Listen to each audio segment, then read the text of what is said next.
What if Franco loses the Spanish Civil War? Francisco Franco, the fascist dictator, won the Spanish Civil War and went on to rule Spain for the next 36 years. But what if he'd lost? Would Spain have become a communist country? Well, probably not. While the Republicans did receive some aid from the Soviet Union, they were never actually a communist party. And even with their victory, it's unlikely that they would have changed Spain into the Soviet Union overnight. Instead, the country would have likely remained a monarchy with either King Alfonso XIII or King Juan Carlos I, depending on how the war had gone and how much support the Republicans had. But what about the Second World War? Well, in our timeline, Franco switched sides and joined the Allies after the Spanish Civil War. But if he'd lost, he might have kept Spain out of the war altogether.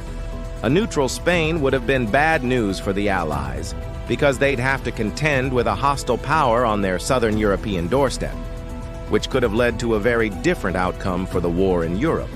However, it's unlikely that a Spanish communist victory would have had any positive effect on the war.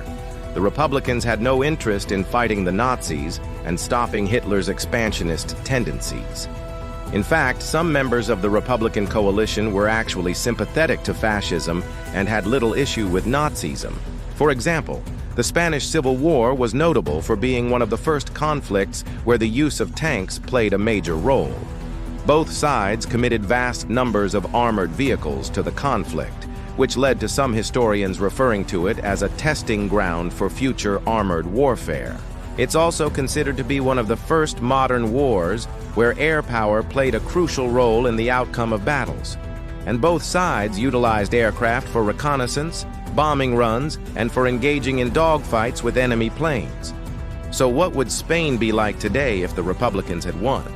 Well, given that Spain still has a king and is a member of the EU and NATO, it seems that the country would have followed a similar path to its current form. However, there would be some key differences. Spain is a very different place today because of the huge social and political changes that occurred during the 20th century. The country went from being a monarchy to a dictatorship, and then back to a democracy.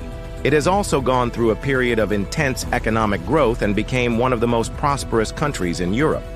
So what would Spain be like today if it had followed a different path?